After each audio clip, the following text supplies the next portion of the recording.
ಸಾಕ್ತಿದ್ರು. ಅದಕ್ಕೆ ಮೊದಲೇ ಹೇಳಿದೆ, ನಮ್ಮ ದೇಶದ ದೊಡ್ಡ ಸಂಪತ್ತು ಯಾವ್ದಿತ್ತು ಅಂದ್ರೆ ಬಂಗಾರ ಬೆಳ್ಳಿ ಸಂಪತ್ತಲ್ಲ, ಗೋವು ಸಂಪತ್ತು ನಮ್ಮ ದೇಶದ ದೊಡ್ಡ ಸಂಪತ್ತಾಗಿತ್ತು.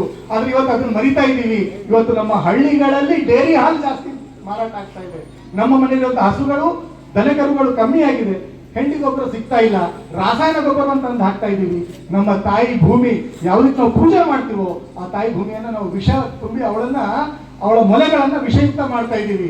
ಯಾವಾಗ ಅವಳ ಮೊಲೆಗಳೇ ವಿಷಯುಕ್ತ ಆಗಿದೆಯೋ ಅಲ್ಲಿಂದ ಬರುವಂತಹ ಹಾಲು ಅಮೃತ ಹೇಗಾಗ್ಲಿಕ್ಕೆ ಸಾಧ್ಯ? ಸೊ ಹೀಗಾಗಿ ಈ ಒಂದು ಸೃಷ್ಟಿ, ಈ ಒಂದು ಪ್ರಕೃತಿ, ಇದರ ರಕ್ಷಣೆನೂ ನಮ್ಮ ಹೊಣೆ. ಹೀಗಾಗಿ ನಾಲ್ಕನೇದು ಪರಿಸರ ಸಂರಕ್ಷಣೆ, ಇದು ಸಮಾಜದ ಹೊಣೆ. ಇನ್ ಕೊನೆಗೆ ಐದನೇದ್ದು, ಯಾವ ರೀತಿ ನನ್ನ ಮನೆ ಚೆನ್ನಾಗಿರ್ಬೇಕು ಅಂತ ಯೋಚನೆ ಮಾಡ್ತೀವೋ, ಯಾವ ರೀತಿ ನನ್ನ ಮನೆ ಸ್ವಚ್ಛವಾಗಿರ್ಬೇಕು ಅಂತ ಯೋಚನೆ ಮಾಡ್ತೀವೋ, ಅದೇ ರೀತಿಯಾಗಿ ನನ್ನ ಓಣಿನೂ ನಂದೇ ರೀ, ನನ್ನ ಊರು ನಂದೇ ರೀ, ನನ್ನ ಈ ದೇಶನೂ ನಂದೇ.